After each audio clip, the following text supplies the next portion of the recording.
አንዳንድ ጊዜ የምታውቋቸው ሰዎች በድንገት ጠፍተው ከወራት በኋላ ሲመለሱ በአካል በገንዘብና በአስተሳሰብ ተቀይረው አይታችሁ ታውቃላችሁ? ይህ ልጅ የት ሄዶ ነው? ምን ተፈጥሮ ነው ብላችሁ ትገረማላችሁ። እነሱ ምንም ተአምር አልሰሩም። አንድ ምስጢር ብቻ ተጠቅመዋል። እሱም የመጥፋት ጥበብ ዘ አርት ኦፍ ዲስአፒሪንግ ይባላል። እውነት እንነጋገር፣ አሁን ያላችሁበትን ህይወት፣ የምታገኙትን ገቢ ወይም ያላችሁን የሰውነት አቅም ትወዱታላችሁ? ያስደስታችኋል?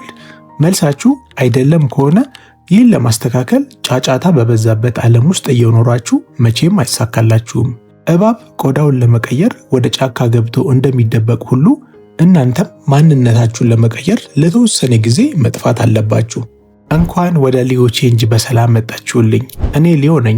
ዛሬ የምንነጋገረው ስለ ሞንክ ሞድ ነው፣ ወይም ለ3 ወራት ለ90 ቀናት ከዓለም ተገልሎ ራስን ስለመገንባት ነው። በ2026 በህይወታችሁ ላይ ትልቅ ለውጥ ማምጣት ከፈለጋችሁ ይህ ቪዲዮ ለእናንተ ነው። ዛሬ እንደ ኮቤ ብራያንትና ቢዮንሴ ያሉ ኮከቦች የሚጠቀሙበትን ለ3 ወር ጠፍታችሁ ራሳችሁን የምትቀይሩበትን 10 ወሳኝ እርምጃዎችን በዝርዝር ነግራችኋለሁ። እነዚህን ካደረጋችሁ ከ3 ወር በኋላ ስትመለሱ ሰዎች ስማችሁን እስኪጠይቋችሁ ድረስ ራሳችሁን ትቀይራላችሁ። በመጀመሪያ ግን በአስተማሪ ታሪክ እንጀምር። 2 ወጣቶች ነበሩ፣ ዮናስና ካሌብ ይባላሉ። ሁለቱም አዲስ ዓመት ሲጀምር ዘንድሮ ህይወቴን እቀይራለሁ ብለው ለራሳቸው ቃል ገቡ። ግባቸው አንድ ነበር፣ እሱም የራሳቸውን ቢዝነስ መጀመርና ቦርጫቸውን ማጥፋት ነው። ዮናስን እንመልከተው። ዮናስ ገና በመጀመሪያው ወር ላይ ጂም ሲገባ ፎቶ ተነስቶ ፌስቡክ እና ኢንስታግራም ላይ ለጠፈ። ኒው ይር ኒው ሚ አለ። አዲስ ዓመት አዲሱ እኔ እንደዚህ ነው መሆነው ብሎ ጻፈ። ጓደኞቹ ጎበዝ በርታ አሉት። ላይክ እና ኮሜንት ጎረፈለት። ስኬታማ የሆነ ያህል ተሰማው። ስለዚህ ዮናስ ጠዋት ጂም ይሄዳል፣ ማታ ደግሞ ከጓደኞቹ ጋር ካፌ ቁጭ ብለው ስለ ቢዝነስ እቅዱ ያወራል። ሁልጊዜ በመሃል ስልኩን ይነካካል። ቅዳሜና እሁድም የተለየ ፕሮግራም የለውም። እንዲሁ ከጓደኞቹ ጋር ስለ ቢዝነሱ ሲያወራ ይውላል። ከ3 ወር በኋላ ዮናስ ለውጥ የለውም፣ ወሬ ብቻ ነው። ጉልበቱን የጨረሰው በመናገር እንጂ በመስራት አልነበረም። ካሌብ ግን የተለየ መንገድን የመረጠው። ካሌብ ለጓደኞቹ ለተወሰነ ጊዜ ቢዚ ነኝ አልመጣም የሚል አጭር መልእክት ላከላቸው። ከሶሻል ሚዲያ ወጣ፣ ስልኩን አጠፋ። ማንም የት እንዳለ አያውቅም። ሰዎች ካሌብ ችግር ገጠመው እንዴ? ታመመ እንዴ አሉ። ካሌብ ግን አልታመመም። ካሌብ ሞንክ ሞድ ውስጥ ገብቷል። ጠዋት 11 ሰዓት ይነሳል፣ ስፖርት ይሰራል፣ መጽሐፍ ያነባል። ሙሉ ትኩረቱን የቢዝነስ ፕሮጀክቱ ላይ አድርጎ ይሰራል። ድግስ የለም፣ ወሬ የለም፣ ጫጫታ የለም። ብቸኝነትን እንደ ጓደኛ አጥብቆ ያዘ። ከ90 ቀናት ከ3 ወር በኋላ ካሌብ ወደ ሰፈር ተመለሰ። ጓደኞቹ አላወቁትም። ቦርጩ ጠፍቶ ሰውነቱ ተገንብቷል። ፊቱ ላይ የጠራ በራስ መተማመን ይነበባል። ከሁሉም በላይ ደግሞ እነዛን 3 ወራት የሰራበትን አዲሱን ምርጥ የቢዝነስ ሐሳቡን ይዞ ገበያ ላይ ወጣ። ዮናስ ግን አሁንም ስለ እቅዱ ያወራል። ካሌብ ግን ውጤቱን አሳየ። ልዩነቱ ካሌብ ውጤቱን በዝምታ አሳየ። ዮናስ ግን ጊዜውን በጩኸትና በጫጫታ ውስጥ ነው የጨረሰው። ውድ ተመልካቾቼ እውነቱን እንነጋገር። እናንተ የትኛው ናችሁ? እንደ ዮናስ እቅዳችሁን በሄዳችሁበት ሁሉ የምታወሩ ወይስ ደግሞ እንደ ካሌብ ተደብቃችሁ ውጤታችሁን የምታሳዩ? ከዛሬ ጀምሮ ልክ እንደ ካሌብ ተደብቃችሁ ስራችሁን ለ3 ወር ሰርታችሁ ለውጥ ማምጣት የምትፈልጉ ከሆነ አሁን በሚቀጥለው የምነግራችሁን 10 ህጎች መከተል ይኖርባችኋል። እነዚህን 10 ህጎች የምትተገብሩ ከሆነ በ3 ወር ውስጥ ህይወታችሁ ላይ የሚታይና የሚጨበጥ ለውጥን ማምጣት ትችላላችሁ። በተለይ ደግሞ 9ኛውና 10ኛው ህግ በጣም ጠቃሚ ስለሆነ ቪዲዮውን እስከ መጨረሻው እንድትከታተሉ በአክብሮት ጠይቃችኋለሁ። በዚህ ቻናል ላይ ሁሌም አስተማሪና ቁም ነገር አዘል ቪዲዮዎችን ይዤላችሁ ስለመጣ ለቻናላችን አዲስ ከሆናችሁ ላይክ በማድረግ ሰብስክራይብ በማድረግ እንድትጀምሩ ጠይቃችኋለሁ። እንዲሁም ደግሞ ለጓደኞቻችሁ ለቤተሰባችሁ የሚጠቅም ሆኖ ካገኛችሁት ቪዲዮን ሼር አድርጉላቸው። በቀጥታ ወደ 10 ለመለወጥ የሚረዷችሁ ህጎች አልፋለሁ። እስከ መጨረሻው አብራችሁን ቆዩ። ለአቀራረብ እንዳመቸኝ በወንድ አገላለጽ ተጠቅሜዋለሁ እንጂ ሴቶችንም ይመለከታል። ለ3 ወር ተደብቆ ለመለወጥ የሚረዱን 10 ህጎች። አንደኛ፣ የዲጂታል ጾም ዲጂታል ዲቶክስ። ታዋቂው ዘፋኝ ኤድ ሽረን አልበሙን ለመስራት ሲፈልግ ስልኩን አጥፍቶ ለወራት ይጠፋል። ለምንድን ነው እንደዚህ የሚያደርገው ካላችሁ፣ ስልካችሁ ውስጥ ያለው እያንዳንዱ ኖቲፊኬሽን ትኩረትህን የሚሰርቅ ሌባ ነው። የሌሎችን ህይወት እያየ የራስን ህይወት መለወጥ አትችልም። ስለዚህ አንተ ልታደርገው የሚገባው ለሚቀጥሉት 3 ወራት ኢንስታግራምን፣ ቲክቶክ እና ፌስቡክ አፕሊኬሽኖችን ከስልክ ላይ አጥፋ። የግድ ለስራ ካስፈለገ በቀን ለ30 ደቂቃ ገደብ ብቻ ታይመር አስቀምጥ። ለጓደኞች ለተወሰነ ጊዜ ከኔትወርክ ውጪ ነኝ ብለህ ንገራቸው። ይህንን በማድረግ ሙሉ ትኩረት ስራ ላይ ይሆናል ማለት ነው። በተለይ በዚህ ዘመን ብዙዎቻችንን ዲስትራክት እያደረገን ያለው ስልካችን ነው። ስልካችን ላይ ያሉት የተለያዩ ሶሻል ሚዲያዎችን በጥንቃቄ ካልተጠቀምንባቸው ስራችን ላይ ትኩረት አድርገን እንዳንሰራ ያደርጉናል። ስለዚህ ልብ በሉ፣ በቀን ምን ያህል ደቂቃ ነው ቲክቶክ ላይ፣ ፌስቡክ ላይ፣ ዩቲዩብ ላይ የምታሳልፉት? ያንን ሰዓት በጥንቃቄ መርምሩት። በየቀኑ የምታጠፉት ብዙ ሰዓትና የምታገኙት ጥቅም ከሌለ ራሳችሁን ልትጠይቁት ይገባል። ያንን ነገር በህይወታችሁ አስወግዳችሁ ትኩረት ማድረግ ባለባችሁ የሚመለከታችሁ ነገር ላይ ጊዜያችሁን ማጥፋት ይኖርባችኋል ማለት ነው። ሁለተኛ፣ አንድ ዋና ግብ ብቻ ምረጥ። ሌዘር ፎከስ። ብዙ ሰው ህይወቱን መቀየር ሲያስብ 10 ነገር ባንዴ ለመቀየር ይሞክራል። ይህ ደግሞ ውድቀት ነው። ይህንን በምሳሌ ላስረዳችሁ። ፀሐይ ብርሃን ትሰጠናለች አይደለ? ግን ወረቀት አታቃጥልም። ሌዘር ግን ብርሃኑን በአንድ ነጥብ ላይ ስለሚሰበስብ ብረትን ይቆርጣል። አንተም ልታደርገው የሚገባው ለ90 ቀናት የምትጨነቅለትን አንድ ዋና ግብ ብቻ ምረጥ። ወይ ሰውነትን ማስተካከል ሊሆን ይችላል፣ ወይ አዲስ ስኪል መማር ሊሆን ይችላል፣ ወይም ደግሞ የቢዝነስ ሐሳቦችን ማስጀመር ሊሆን ይችላል። ጉልበትህንም እዚች አንዱ ግብ ላይ ብቻ አፍስስ። ይህንንም ብዙ ጊዜ ትኩረታችን የተለያየ ነገር ላይ ባረግን ቁጥር የምንሰጠው አቴንሽን በዛው ልክ ይቀንሳል። ስለዚህ በአንድ ጊዜ 10 ነገሮችን በህይወታችሁ ለመለወጥ መሞከር የለባችሁም። በዚህ 3 ወር ውስጥ 1 ወይም 2 ነገሮችን በህይወታችሁ ላይ ለማሻሻል ነው ማሰብ ያለባችሁ። ስለዚህ ሰውነታችሁን ማስተካከል ከሆነ የመጀመሪያ እቅዳችሁ፣ በዚህ 3 ወር ውስጥ የመጀመሪያ እቅዳችሁ ሰውነታችሁን ማስተካከል ሊሆን ይችላል። ወይም ደግሞ አዲስ ስኪል መማር ደግሞ ከሆነ አዲስ ስኪል መማር ነው የሚሆነው። ስለዚህ ትኩረታችሁን በአንድና በሁለት ነገሮች ላይ ብቻ መሰብሰብ ይኖርባችኋል። ይህም እነዛ ነገሮች ላይ አድምተን እንድንሰራ ያደርገናል ማለት ነው። ሶስተኛ፣ የ5 ሰዓት ህግ ዘ 5 AM ሩል። ስኬታማ የሆኑት ቲም ኩክ እና ሮቢን ሻርማ የሚመክሩት ይህንን ነው። ዓለም ተኝታ ሳለ ስትነሳ ማንም አይረብሽም። አእምሮ ፍጹም ንቁ ነው። ያን ጊዜ በራስ ላይ የምትሰራበት ልዩ የሆነ የወርቅ ሰዓት ነው። አንተም ከዚህ በኋላ ለ3 ወር ያለማቋረጥ ከጠዋት 11 ሰዓት 5 ሰዓት AM ላይ ተነስ። የመጀመሪያውንም ሰዓት ስልክህን ሳትነካ በጸሎት በስፖርትና በንባብ አሳልፈው። ይህ በህይወታችን ለውጥ ማምጣት ከፈለግን ብዙዎቻችን ልናደርገው የሚገባ ነገር ነው። ምንጊዜም ቢሆን ቀኑ ሳይጀምር እኛ ተነስተን ቀናችንን ልንቀድመው ይገባል ማለት ነው።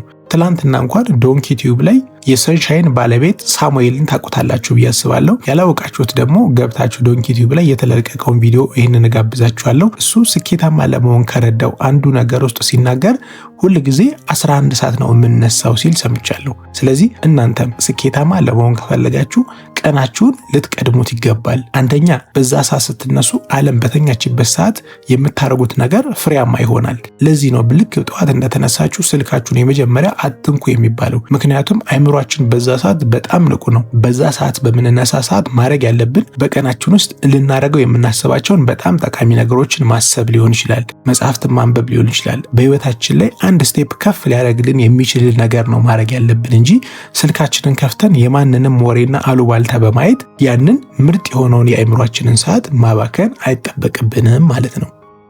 አራተኛ፣ አካላዊ ለውጥ ፊዚካል ትራንስፎርሜሽን። ዴቪድ ጎጊንስ እንደሚለው አካል ሲጠነክር አይምሮ አይበገሬ ይሆናል። ስለዚህ ብዙዎቻችን አካላችን ላይ የሆነ ጉድለት ካለበት ወይም ደግሞ ቦርጭ ካለን ሰውነታችን ያልተስተካከለ ከሆነ በራስ መተማመናችን ይቀንሳል ማለት ነው። ስለዚህ ምንጊዜም ቢሆን በየቀኑ ለ30 ደቂቃ ላብህ እስኪንጠፈጠፍ ድረስ ስፖርት ስራ። ጂም መሄድ ካልቻልክ ቤት ውስጥ ስራ። ለ3 ወር ስኳር፣ አልኮልና የውጭ ምግብ አቁም። ሰውነትህ ሲቀየር ሰዎች በአክብሮት ያዩሃል። የግድ ስፖርት ለመስራት አሁን ላይ የግድ ጂም መሄድ አይጠበቅባችሁም። ቤታችሁ ሆናችሁ አሁን ላይ ስፖርት ለመስራት ፍላጎት ካላችሁ በቀላሉ ዩቲዩብ ላይ ቤት ውስጥ የሚሰሩ ኤክሰርሳይሶችን ሰርች አድርጋችሁ በትንሽ ቦታ ውስጥ ምንጣፋችሁ ላይ ሆናችሁ ኤክሰርሳይዝ ማድረግ ትችላላችሁ። ብዙ አይነት ስፖርቶች አሉ፣ በትንሽ ስፔስ ውስጥ የሚሰሩ ስፖርቶች ማለት ነው። እኔም በቤቴ ውስጥ ነው ስፖርትን የምሰራው። የግድ ጂም መሄድ አለብኝ ብላችሁ ለራሳችሁ ኤክስኪውዝ አትስጡ። በቤታችሁ ሆናችሁ በቀላሉ መስራት ያለባችሁን ስፖርት እየሰራችሁ ሰውነታችሁን ማስተካከልና የራሳችሁን ሰልፍ ኮንፊደንስ በራስ መተማመናችሁን መጨመር ትችላላችሁ ማለት ነው። አምስተኛ፣ ጥልቅ ስራ ዲፕ ወርክ። ካርል ኒውፖርት ዲፕ ወርክ በተባለ መጽሐፉ የ4 ሰዓት ትኩረት የሰዎችን የ8 ሰዓት ስራ ይሸፍናል ይላል። ይህ ምን ማለት ነው? የቢሮ በርህን ዘግተ ስልክን አጥፍተ ለአንድ ነገር ብቻ ትኩረት መስጠት ማለት ነው። አንተም በቀን ውስጥ ለ4 ሰዓታት ጠዋት ቢሆን አሪፍ ነው፣ ስልክህን ወደ ሌላ ክፍል ወርውረ የመረጥከውን ያንን አንድ ግብ ላይ ብቻ በትኩረት ስራ። በዚህ ሰዓትም ሌሎች ነገሮች ማድረግ የለብህም። ምክንያቱም 8 ሰዓት ምንም ነገር ሳንሰራ ወደዚህ ወደዛ ከምንሰራው ይልቅ 4 ሰዓት ዲፕ ወርክ ምንም ነገር አቴንሽናችንን ሳይሰርቀን ለ4 ሰዓት የምንሰራው ስራ የ8 ሰዓቱን ሰዓት ይበልጠዋል ነው የሚለው። ስለዚህ እናንተም አይምሯችሁ አክቲቭ የሚሆንበትን በደንብ ፎከስ አድርጎ የሚሰራበትን ሰዓት በጥንቃቄ መምረጥ ይኖርባችኋል። በቀን ውስጥ የትኛው ሰዓት ነው ለእናንተ ምቹ ሰዓት? ብዙ ጊዜ ጠዋት ላይ ይመከራል። ግን በተለያየ ምክንያት ጠዋታችሁ የማይመቻችሁ ከሆነ እናንተ በደንብ አክቲቭ ሆናችሁ በትኩረት ስራችሁን የምትሰሩበትን ሰዓት በጥንቃቄ ለዩ። በዛች ሰዓት ዲፕ ወርክ ውስጥ ገብታችሁ ለእናንተ ለወደፊት ህይወታችሁ መለወጥ የምትፈልጉት ነገር ላይ ትኩረት አድርጋችሁ ያቺን ሰዓት መስራት ይጠበቅባችኋል ማለት ነው። 6ኛ ክህሎትን ማዳበር ስኪል ስታኪንግ። ባለጸጋው ዋረን በፌት በቀን አብዛኛውን ጊዜውን የሚያሳልፈው በማንበብ ነው። በእነዚህ 90 ቀናት ውስጥ ባዶ እጅህን ጠፍተህ ባዶ እጅህን መመለስ የለብህም። አዲስ ዕውቀትን ይዘህ መምጣት አለብህ። አንተም ከዛሬ ጀምሮ ለመረጥከው ግብ የሚረዳ አንድ ክህሎት ምረጥ። ለምሳሌ ቪዲዮ ኤዲቲንግ ሊሆን ይችላል፣ ማርኬቲንግ ሊሆን ይችላል፣ ወይም ደግሞ ፕሮግራሚንግ ሊሆን ይችላል። አሁን ደግሞ አርቲፊሻል ኢንተለጀንስ አለ። ስለዚህ ለ3 ወራት በየቀኑ 1 ሰዓት ይህንን የመረጥከውን ክህሎት መርጠህ ተማር። ከ90 ቀን በኋላ በዛ ሙያ ላይ ኤክስፐርት ሆነ ትወጣለህ። አንድ ሰው በቀን ውስጥ 1 ሰዓት ሰጥቶ የሆነ ስኪልን ቢማር በቀን ውስጥ 1 ሰዓት ሰጥቶ ለምሳሌ አሁን ላይ በሶሻል ሚዲያ ብዙ ስራዎችን እንድትሰሩ የሚያግዛችሁ ቪዲዮ ኤዲቲንግ አሪፍ ስኪል ነው። ስለዚህ አንድ ሰው ጥሩ ቪዲዮ ኤዲተር ለመሆን ከፈለገ በቀን ውስጥ 1 ሰዓት ይስጥ። 1 ሰዓት ሰጥታችሁ ለ3 ወራት ወይም ደግሞ ለ90 ቀናት በየቀኑ 1 ሰዓት ሰጥታችሁ ስለ ቪዲዮ ኤዲቲንግ ቪዲዮ ተመልከቱ።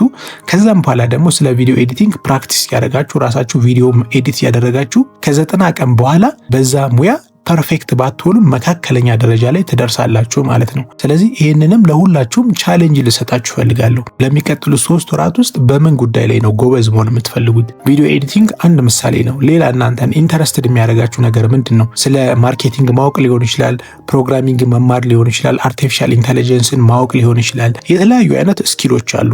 ስለዚህ ከነዛ ስኪሎች ውስጥ አንዱን ትመርጡና በቀን ውስጥ 1 ሰዓት ትሰጡታላችሁ። በዛች 1 ሰዓት ውስጥ ወለም ዘለም ሳትሉ ትኩረት አድርጋችሁ ያንን ነገር ማወቅ ትጀምራላችሁ ማለት ነው። በዚህም ከ3 ወር በኋላ በዛ ሙያ ላይ ፐርፌክት ሆናችሁ መውጣት ትችላላችሁ ማለት ነው። 7ኛ አካባቢን አጽዳ ሞንክ ኢንቫይሮንመንት። የምትሰራበት ቦታ የተዝረከረከ ከሆነ አይምሮህም ይዝረከረካል። ስለዚህ አንተም ክፍልህን እንደ አዲስ አስተካክል። የማይጠቅሙ ዕቃዎችን አስወግድ። ጠረጴዛ ላይ የምትሰራበትን ነገር ብቻ አስቀምጥ። ልክ እንደ መነኩሴ ሞንክ ቀላልና ጽድት ያለ ህይወት ይኖርክ። ስለዚህ ለ3 ወራት ውስጥ አንተ ራስን ለመቀየር ስታስብ በዙሪያ ያሉ ነገሮችንም አብረ ማስተካከል ይኖርብሃል። ለምሳሌ በ3 ወር ውስጥ ጥሩ አንባቢ ለመሆን ከፈለክ በዙሪያ ሊኖር የሚገባው መጽሐፍትን ማስተካከል ይኖርብሃል። ወይም ደግሞ በ3 ወር ውስጥ ጥሩ ቪዲዮ ኤዲተር ለመሆን ከፈለክ ቪዲዮ ኤዲት ለማድረግ የሚያስፈልጉ ኢንቫይሮንመንቶችን መፍጠር ይኖርብሃል። ጥሩ ጠረጴዛ ሊኖር ይገባል፣ ጥሩ ፒሲ ሊኖር ይገባል፣ ወይ ደግሞ ጥሩ ስልክ ሊኖር ይገባል። ከዛ ውጪ ሌሎች አላስፈላጊ ነገሮችን በዙሪያ ላይ ማስወገድ ይጠበቅብሃል ማለት ነው። ምክንያቱም የምንሰራበት ኢንቫይሮንመንት የኛን ስኬት በደንብ ስለሚወስነው። ይህ ኢንቫይሮንመንት ማለት ዕቃዎችን መሰብሰብ ብቻ ሳይሆን ሰዎችንም መራቅንም ይወስናል። ስለዚህ ራሳችሁ ላይ ለመስራትና ተደብቃችሁ ህይወታችሁ ላይ ለውጥ ማምጣት ስትፈልጉ መራቅ ያለባችሁን ሰዎችም መለየት ያስፈልጋል። ከማን ጋር ነው ጊዜያችሁ ማሳለፍ ያለባችሁ፣ ከማን ጋር ነው ህይወታችሁን መምራት ያለባችሁ የሚለውንም ነገር በጥንቃቄ ልትለዩት ይገባል ማለት ነው።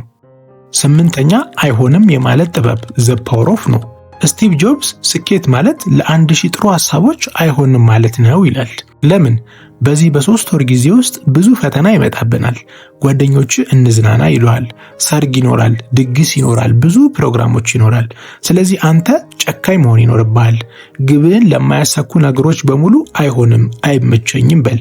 ሰዎችን ለማስደሰት ብለህ ራስን አታስቀይም። አሁን የምትከፍለው መስዋዕትነት በኋላ ክብር ሆኖ ይመለስልሃል። ብዙ ጊዜ እኔም በህይወቴ ውስጥ ያጋጠመኝ ነገር ምንድነው? ራሳችሁን ለመለወጥ ራሳችሁ ላይ ለመስራት ስትፈልጉ ብዙ አይነት ጫጫታዎች፣ ብዙ አይነት ዲስትራክሽኖች ይኖራሉ። ስለዚህ እነዛን ነገሮች አይሆንም ኖ ማለት ካልቻላችሁ ምንም አይነት ለውጥ በህይወታችሁ ማምጣት አትችሉም። ጓደኞቻችሁ ወጣ እንበል እንዝናና ሊሏችሁ ይችላሉ። የተለያዩ አይነት ድግስ ሊኖር ይችላል፣ ሰርግ ሊኖር ይችላል፣ ብዙ አይነት ሶሻል ኢቨንቶች ሊኖሩ ይችላሉ። ስለዚህ ራሴ ላይ እሰራለሁ ብላችሁ ወስናችሁ ግን ጓደኞቻችሁ ኑ እንውጣ እንዝናና ሲሏችሁ እዛም የምትሄዱ እዚህም የምትሄዱ ከሆነ ያልተጨበጠ ነገር ነው ይዛችሁ የምትወጡት። ስለዚህ ካሁኑ ዘ ፓወር ኦፍ ኖ አይሆንም የማለትን ጥበብ ልትላመዱት ይገባል። በእናንተ ህይወት ላይ ግባችሁን ለማሳካት የማይረዳችሁ ነገር ከሆነ ኖ በሉ፣ አይሆንም በሉ። ምክንያቱም አሁን ላይ እናንተ ስትለወጡ ነው ሰዎች እናንተን ሊከተላችሁ የሚችሉት። ካለበለዚያ ግን ወደ ነፈሰበት አብራችሁ የምትነፍሱ ከሆነ ምንም አይነት የሚጨበጥ ነገር አይኖራችሁም ማለት ነው። ስለዚህ ብዙ ጊዜ አሁን ላይ ሰውም አዲስ ነገር ለመማር አዲስ ነገር ለመጀመር የሚፈራው ሰውን ነው። ስለዚህ ሰውን አይሆንም የማለትን ጥበብ ካሁኑ ልትላመዱት ይገባል። በእናንተ ግብ ላይ ለውጥ የሚኖራቸውን ሰዎች ብቻ በዙሪያችሁ ክበቡ። 2-3 ጓደኞች የእናንተን ፍላጎት የእናንተን ፓሽን አውቀው የሚከተሏችሁ የሚደግፏችሁ ሰዎች ብቻ በቂያችሁ ነው። ስለዚህ አይሆንም የማለትን ጥበብ ካሁኑ ልታዳብሩት ይገባል። 9ኛ የአእምሮ አመጋገብ ሜንታል ዳይት። ሰውነትህ የምትበላውን ነው የሚሆነው፣ አእምሮ ደግሞ የምትሰማውን የምታነበውን ነው የሚሆነው። ስለዚህ በዚህ 3 ወር ውስጥ ዜና፣ አሉባልታና የሚያስጨንቁ መረጃዎችን አትስማ። ከነዚህ ነገሮች ጆሮህን ጠብቅ። የሚያነቃቁ ፖድካስቶችን ወይም ደግሞ የዩቲዩብ ቪዲዮዎችን ብቻ ስማ። ስለ ስኬት፣ ስለ ቢዝነስ እና ስለ ራስ እድገት የሚያወሩ መጽሐፍትን ብቻ አንብብ። ይህንንም ለሁላችሁም ትኩረት ልትሰጡት የሚገባ ነገር ነው። በተለይ አእምሯችን የሰጠነውን ነገር ነው የሚሆነው። ጤናማ ምግብ ስንበላ ጤናማ ሰውነት ፊዚካል አፒራንስ እንደሚኖረን ሁሉ ለአእምሯችንም አስፈላጊ ነገሮችን ለአእምሯችን እድገት የሚረዱ ስለ ስኬት፣ ስለ ቢዝነስ እና ራሳችንን ስለማወቅ የሚረዱ መጽሐፍቶችንን ባነበብን ቁጥር አእምሯችንን እያሳደግነው እንመጣለን ማለት ነው። እናንተም በዚህ 3 ወር ጊዜ ውስጥ ጠቃሚ የሚባሉ መጽሐፍቶችን ብቻ መርጣችሁ የምታነቡ ከሆነ ከ3 ወር በኋላ የእናንተን አእምሮ በተለየ መንገድ አስተሳሰባችሁ አዳብራችሁ ትመጣላችሁ ማለት ነው። ስለዚህ ልትመርጡ የሚገባው የምታዩትንና የምትሰሙትን ወደ አእምሯችሁ የምታስገቡትን ነገሮች በጥንቃቄ ምረጡ። ዛሬ የምታዩትና የምታዳምጡት የምታነቡት ነገር የእናንተ ማንነት እንደሚሆን ልብ በሉ። 10ኛ ውጤቱን ብቻ አሳይ። ሾው ሪዛልትስ ኖት ፕሮሰስ።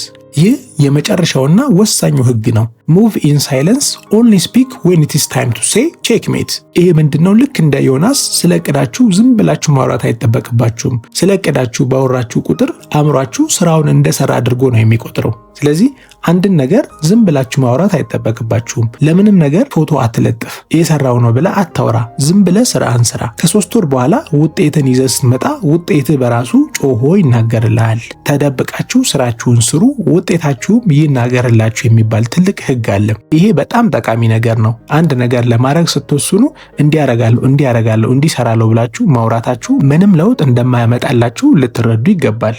ውድ ቤተሰቦቼ እነዚህን 10 ነገሮች ለ3 ወራት ማድረግ ቀላል ነው? በፍጹም አይደለም። ብቸኝነት ይሰማችኋል፣ ይሰለቻችኋል፣ ጓደኞቻችሁ እንደጠፋችሁ ያስባሉ። ግን አስታውሱ፣ አባ ጨጓሬ ወደ ቢራቢሮነት የምትቀየረው ብቻዋን ተሸፍና ኮከን ውስጥ ስትቀመጥ ነው። እናንተም አሁን ካላችሁበት ተራ ማንነት ወጥታችሁ ወደ አሸናፊ ማንነት ለመቀየር ይህ የብቸኝነት ጊዜ ያስፈልጋችኋል። ዛሬ ወስኑ። የሚቀጥሉት 3 ወራት የእናንተ የመቀየሪያ ጊዜ ናቸው። እናንተስ ይህንን ፈተና ለመቀበል ዝግጁ ናችሁ? እንግዲያውስ ዝግጁ ከሆናችሁ አሁኑኑ ኮሜንት ላይ ለ3 ወር ጠፍቻለሁ አይ አም ዲስአፒሪንግ ብላችሁ ጻፉልኝ። ይህ ለራሳችሁ የምትገቡት ትልቁ ቃል ኪዳን ነው። ይህ ቪዲዮ አይናችሁን ከገለጠላችሁ ላይክ በማድረግ ለሌሎች እንዲደርስ አድርጉ። እንዲሁም ደግሞ እንደናንተ አይነት ህይወታቸውን ለመቀየር ይረዳሉ ለምትሏቸው ሰዎችም ሼር አድርጉላቸው። ከ3 ወር በኋላ ተቀይራችሁ ስትመጡ ለውጣችሁን እንድትነግሩን አሁኑኑ ሊዮ ቼንጅን ሰብስክራይብ አድርጉ። በዝምታ ስሩ፣ ውጤታችሁ ጮሆ ይናገርላችሁ። ይህ ሊዮ ቼንጅ ነው። በቀጣይ ቪዲዮ ደግሞ 10 የገንዘብ አያያዝ ጥበቦችን ማወቅ የምትፈልጉ ከሆነና በገንዘባችሁ ላይ ማዘዝ የምትፈልጉ ከሆነ ይህንን ቪዲዮ ተመልከቱት። እዚህ ቪዲዮ ላይ እንገናኝ። ይህ ሊዮ ቼንጅ ነው። በቀጣይ ቪዲዮ እስክንገናኝ ድረስ ቸር ሰንብቱልኝ።